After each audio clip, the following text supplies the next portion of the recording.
Good morning, Wabash. Good morning. Speaking today at chapel is Jotipālo.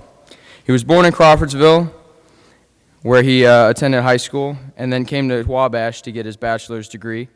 He worked in the local community at Nor-Cote International for 6 years. Jotipālo became interested in spiritual matters after a near-death experience while trekking in Nepal. He started sitting meditation retreats and eventually met the teacher who inspired him to visit a Theravadan Buddhist monastery in Northern California. He was ordained as a novice monk in 1999 and took full ordination in the following year. Since that time, Jotipālo has spent time at monasteries in Thailand, Canada, Australia, and New Zealand. He currently resides in a monastery in Redwood Valley, California. Here, giving his chapel talk titled, From a Different Perspective, Jotipālo.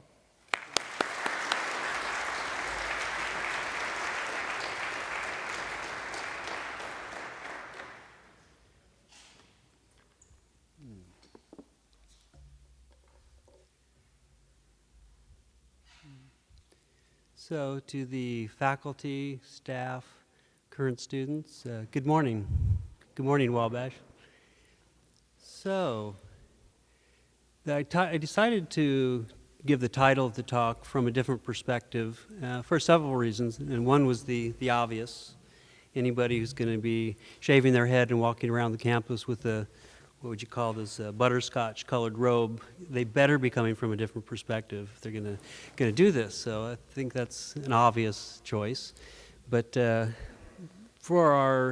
whenever we give public presentations, say sermons or giving a kind of more of an informal talk, the lineage that I ordained into, which I'll get into maybe a little bit later, but we have a kind of a tradition where we're encouraged to speak from the heart.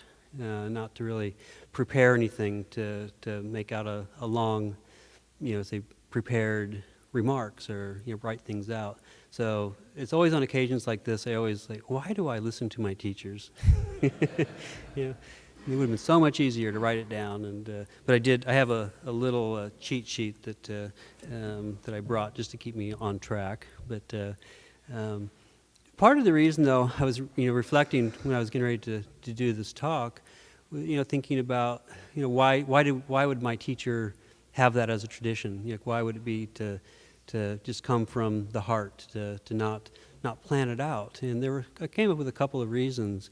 And one is it's for me as a Buddhist monk, I've been living this way for about 16 years, and a lot of our practices is to be contemplating, to be in silence, and just paying attention to what's happening, internally in my mind, what's happening, how I'm interacting with people, how people are responding to how I act. And so it's a lot of it is there's a lot of introspection. And so this just speaking from the heart, it's like if you really have something important to say, it will come out. And it amazes me every time I sort of do this. I'll have a little bit of an idea. It's like I wanted to respect your time for coming here, so I just didn't want to come up and ramble. So I thought, okay, what would be appropriate for speaking? And so sometimes just I'll actually learn myself. I'll actually be talking, saying things I had no idea that I even knew, and it's quite an interesting experience to do it that way. Another important quality, which I guess the Wabash sports teams aren't really getting a good sense of this, but learning from failure. We have way too much success here on the court and on the fields, and it's okay to actually for me to come up here without anything prepared, just to start speaking. And if I completely fail, I think that's okay. It's like I know I'm with family and friends, and you may not learn anything from the experience, but I will. So it's okay. So that's another reason. And then I think the third reason, which is probably the most important, I saw my mind over the last month or so trying to figure out, okay, what could I talk about? What would be pertinent? But I'm really glad I didn't, because I've been on campus now just about 24 hours, and just walking around. For one thing, I was really impressed with how many students came up to me yesterday and actually welcomed me to the campus, or just curious, like, what are you? And so that takes courage from somebody to actually sort of see somebody different and to come up and approach them. So I was really quite impressed with that. And but almost everybody sort of approached me and was like, I'm sorry to ask you this, and I'm not trying to be rude, but what are you? And why do you dress that way? And or if they found out that I was a Buddhist monk, it's like, well, like, what do you do? So that's like, we get these questions all the time in the West, is what are you? What do you do? And so it really just felt like that would be an appropriate discussion, or to sort of talk about that a little bit, like why would someone from Crawfordsville, Indiana, choose to live this lifestyle? And as mentioned in the introduction, that right after graduation, I did go to work for a local company, Nor-Cote International, and shortly after working there, I got transferred to be a salesperson out in New Hampshire, and so I lived out there, and I got totally involved in outdoor sports. Whitewater kayaking was my love. People used to ask me what I did for a living. I told them I was a whitewater kayaker, but I worked for Nor-Cote International just so I could make the money to support that habit. And so, but while I was there, I had a good group of friends that were all into the same thing that I was, and a group of them were going to go to Nepal to go trekking, and they invited me to go along with them. And they weren't friends that I knew extremely well. Like, I socialized with them when we were kayaking, but I didn't know them totally, and they didn't know me very well.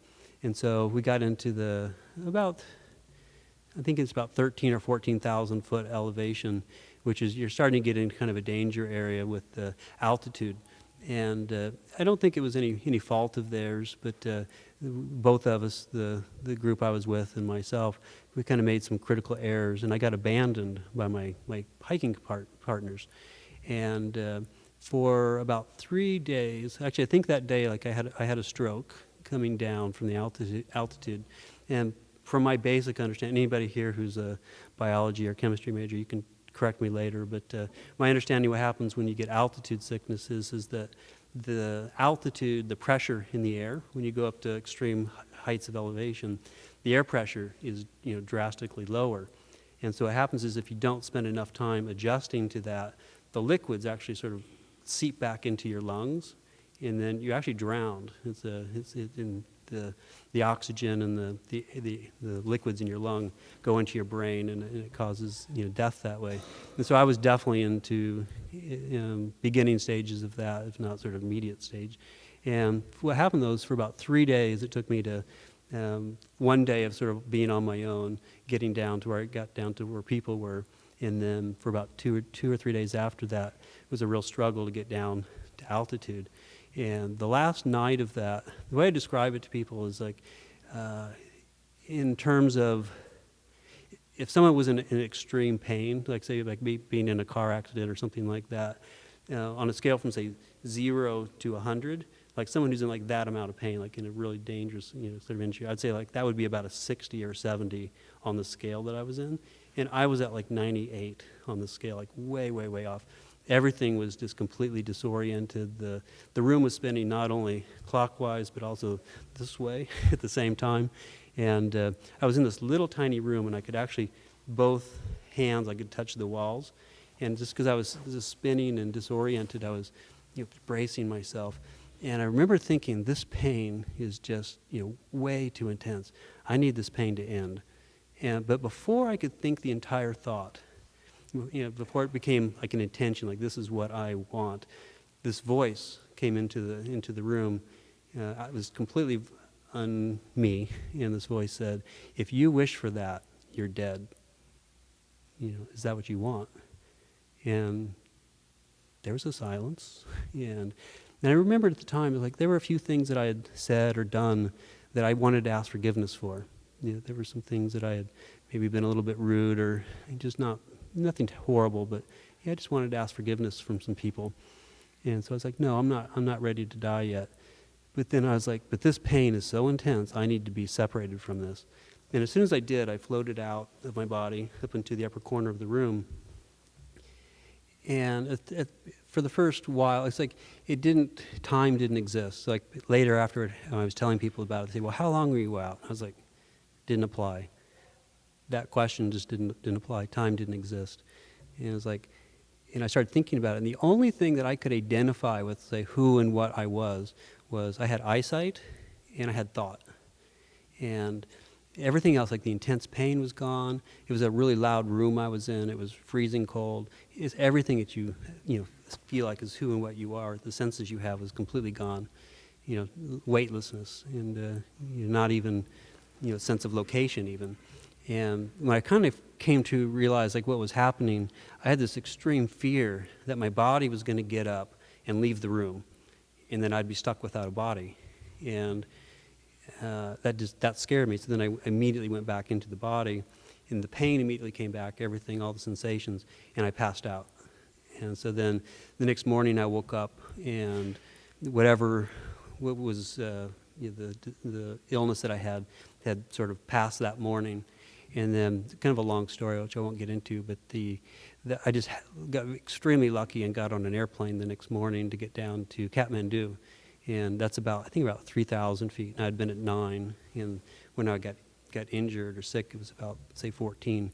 And so as soon as I got down to 3,000 feet in Kathmandu, all the symptoms went completely away, and I was just like as normal as I am right now. And say it'd been a week since I'd been going through this whole ordeal, so I was just extremely hungry, but I spent a little bit of time recovering. And I remember the first kind of thought I had about this experience is just that everything that I assumed I was, all my thoughts, all my possessions, all the goals that I had in life just didn't mean anything anymore. And partly it's because I'd never really thought about what happens after death. And here, this experience, the way I describe it now is like I'm 99% sure that when this physical body dies, there is a continuation. And I know what various religions say about that. I know what Buddhism says about that. I have no idea if what they say is true or not. But there's this real strong conviction that something does continue. And when I started thinking about that, and it wasn't just a belief. It wasn't like I read it in a book and said, okay, yeah, this is true. It's like I feel like I've had the experience of what happens after the body is dead. And that the question that came up in my mind, or what the thought came up was, if that is true, then everything that I do in this world is important. It has consequences. And so I started looking at like how I was living my life. It wasn't unskillful, but it was basically making money to be able to buy toys so I could get the newest kayak or the newest hiking boots. And I was just like, that doesn't make any sense. So that started me in a long process of seeking. And eventually that did lead to I guess the first sort of practices that I discovered. Well, initially it was like this will date me how old I am, but there was a lot of self-help books back out in the 80s, and like Stephen Covey's 7 Habits of Highly Effective People. So I was like reading these kind of business books about just changing your attitude. But eventually it led me to yoga practices. So I was doing yoga and actually quit my job and moved into an ashram.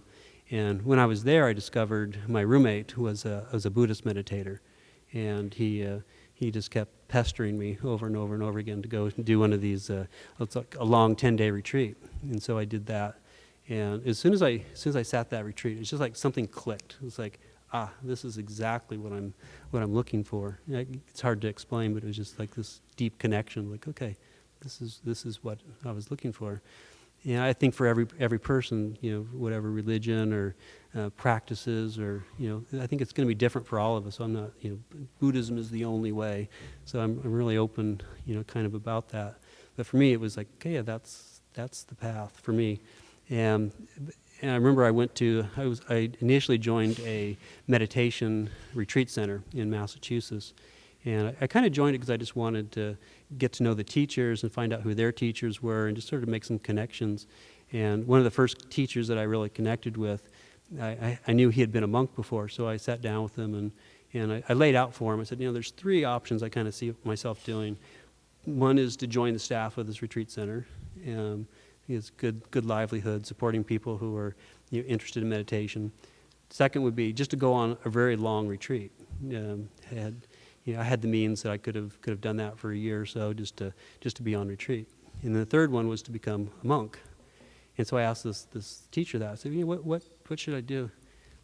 What's your advice? He says, well, you can do all 3, which was not the advice I thought I'd get. And that's ended up what I did. So I ended up, but his next question was, well, who do you want to ordain with? Like, who's your teacher? And I was like, yeah, that's right. I don't have one yet.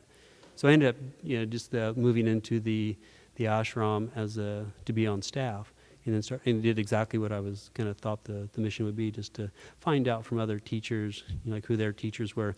And while I was there, one of my current teachers came to teach a retreat, and so I was suitably impressed with his teaching skills and his demeanor. And so when my time was up at the staff, then there were actually like 3 or 4 teachers had come through the retreat center. And so I took about a year, and I went and visited all these different monasteries. And for various reasons, I chose the one in Northern California. So we're about 3 hours north of San Francisco. And currently there's anywhere from there's 10 monks I think living there now. We've had as many as up to 20 kind of living there. We do move around quite a bit to different locations. But that's like the how I became this. What time do we need to end? What time is it? 15 minutes or so? Okay. I've given Mark Myers in the back there permission to, if I speak over 30 minutes, he needs to come down and say, "You've been taken down too." So watch the clock there, Mark. So I don't want to go over.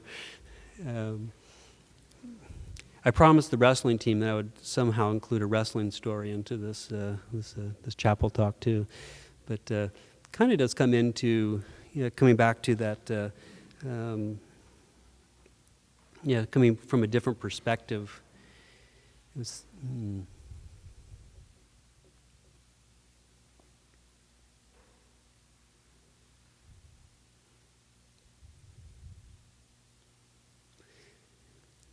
So one of the monks that he's no longer a monk, but was quite a senior monk in our tradition.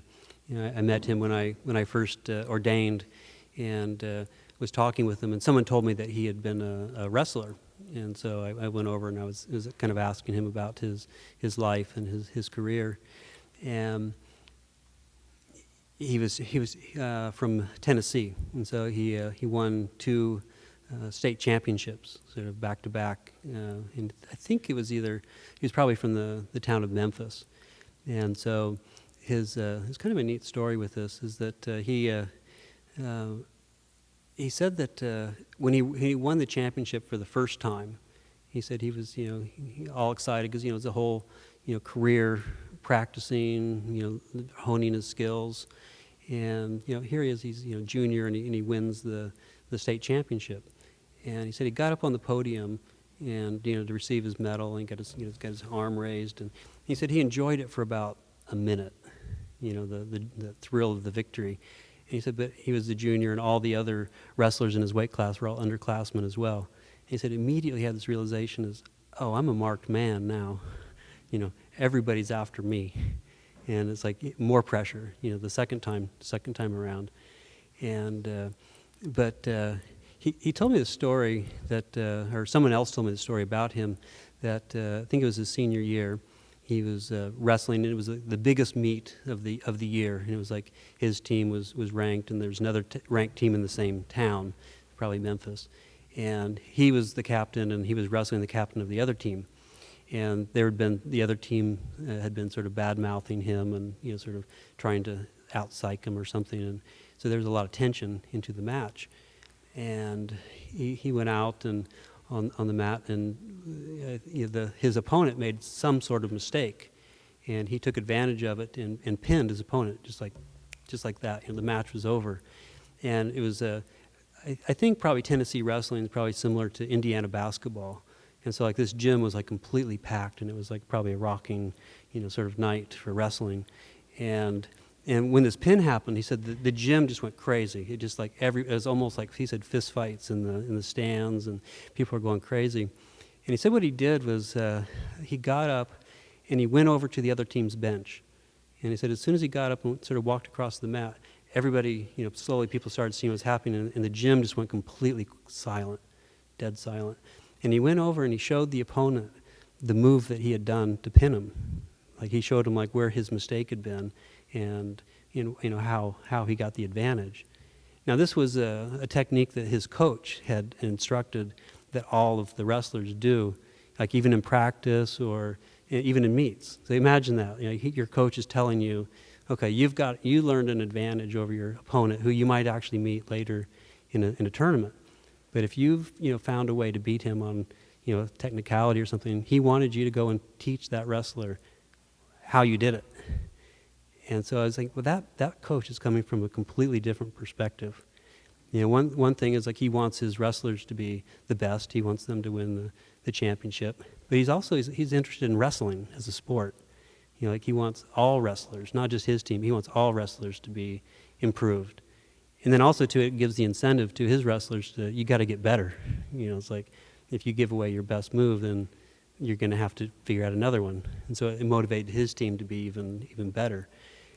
But I think the greatest thing about this story is that he didn't know this, but when he went over to the other team and showed the wrestler that move, and just the gym going dead silent, and of course afterwards they shook hands and they went back, and the wrestling meet just kicked up like nothing had happened. But in the audience of that match was a Rhodes Scholar nominee person, somebody who nominates people for Rhodes Scholars, and he saw this and saw that young man and said, he's coming from a different perspective. And so he put him on the list to become a Rhodes Scholar candidate. And he was one of those few that got the award.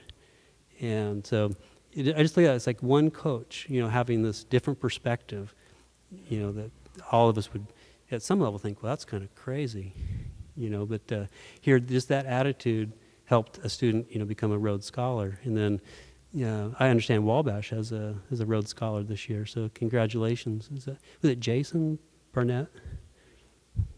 Was it? Jacob Burnett, yeah, so congratulations, Jacob. And I read his little, like, kind of open note to the college saying, if you're only going to read one sort of statement about my acceptance of this, read this one. And one thing he said in there that was really impressive to me was sort of a sense of responsibility that he has now that he's received that scholarship. And I forget exact words, but it was either like a sense of shame or a sense of guilt.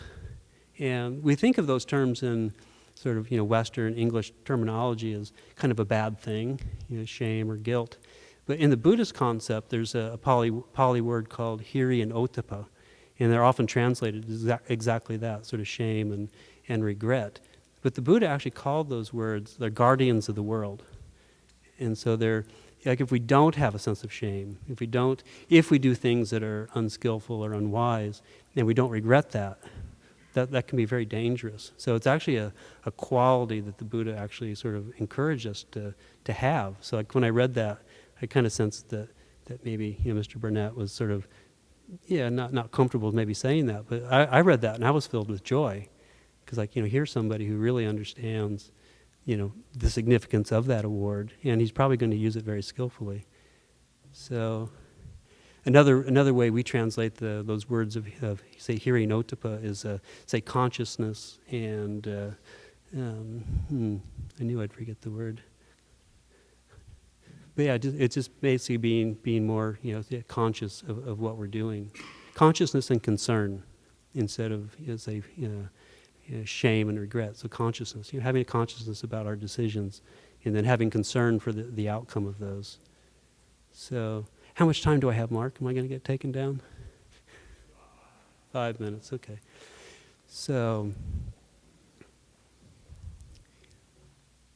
Yeah, so I'll be on campus tonight over at Chapel 216, and also say, Friday night. And tonight I'm going to be probably speaking about a type of meditation that I really, it's one of my favorite types of meditations. It's on, it's called loving kindness or compassion.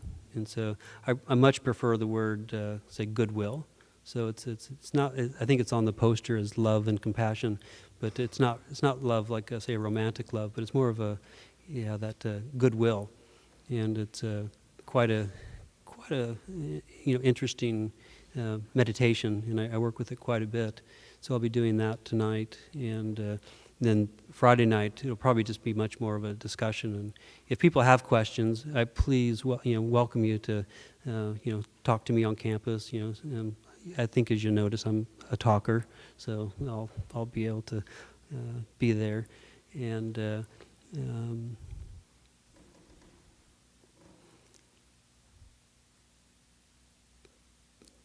I guess just also then in closing, I'd just like to, one of the alumnus of the college, Art Howe, is one of the people that helped sponsor me to come back to college. So it was sort of his appreciation for what I've done. I've known Art for about 10 years now, and he was the one that really wanted me to come back just to be a presence on campus for a few days.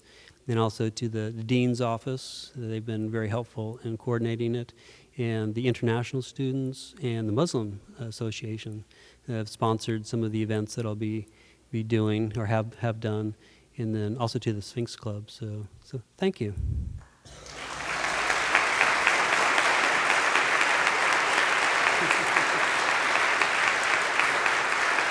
Will you start?